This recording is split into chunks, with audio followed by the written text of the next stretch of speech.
Olá, sétimos anos. Nesse vídeo nós vamos falar sobre as capitanias hereditárias, tá? Então vamos entender que a partir do momento que Portugal decide colonizar o território brasileiro, eles dividem então a parte que cabia a Portugal, né, de acordo com o Tratado de Tordesilhas, em 15 faixas de terras, vão doar essas faixas de terras a donatários.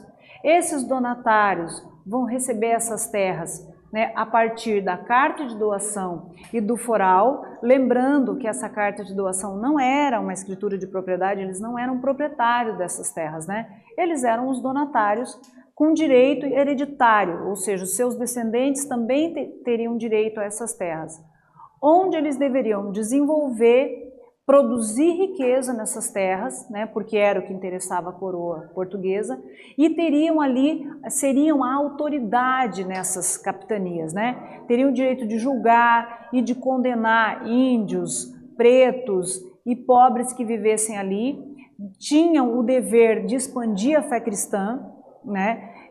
Então, ou seja, eles ganharam essas terras com direitos e com deveres, né? O direito da posse da terra, de desenvolver, mas o dever de desenvolver, de expandir a fé cristã, de cuidar dessas terras, de produzir riqueza nessas terras, tá? Então aqui, ó, os donatários, né? Aqui nós temos o Martim Afonso de Souza, que recebeu então a capitania de São Vicente, né? Através então do que eu já falei, da carta de doação e do foral, né? Então veja, alguns donatários nem chegaram a vir para a América, então foi dividido em 15 faixas, né? E essas capitanias, a maioria delas não deu certo, por quê? Porque teve donatário que nem veio para cá reconhecer a posse dessas terras, donatário que não tinha capacidade de administrar, que não tinha conhecimento de como produzir nessas terras, né? Então, por diversos motivos, aconteceu o fracasso das capitanias hereditárias, né? E mesmo aqueles que se dispuseram a produzir, tiveram, em algumas capitanias, a resistência dos índios. Por quê?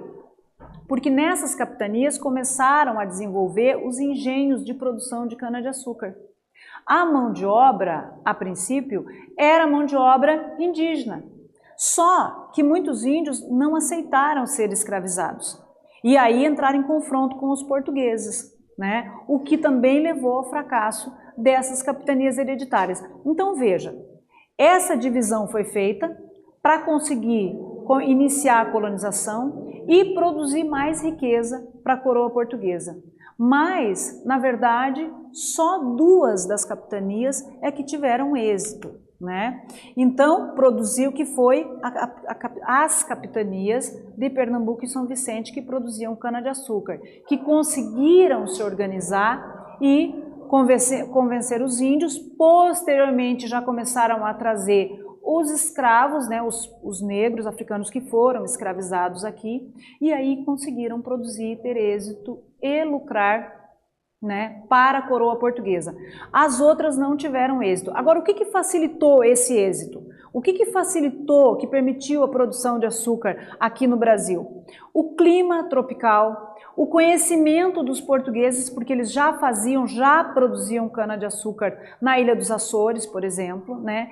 E a proximidade do litoral do Nordeste com a Europa.